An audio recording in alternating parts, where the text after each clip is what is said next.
velelepnom hramu Svetog Spiridona, dan uoči praznika episkop eparhije Švajcarske Italije i Malte Andrej služio je svečano večernje uz sasluženje sveštenika Srpske, Grčke, Rumunske i Moldavske pravoslavne crkve.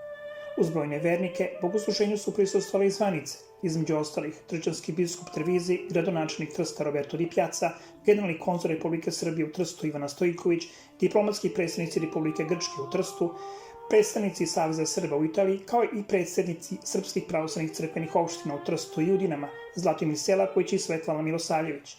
Na sam dan Svetog Spiridona Čudotvorca, episkop Andrej predvodio je svetu arhirejsku liturgiju u sasluženje brojnog sveštenstva.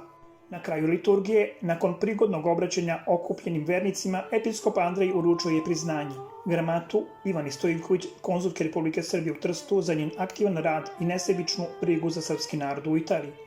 Hramova svečanost završena je slavskim ručkom u parohijskoj sali Risto Šukljević.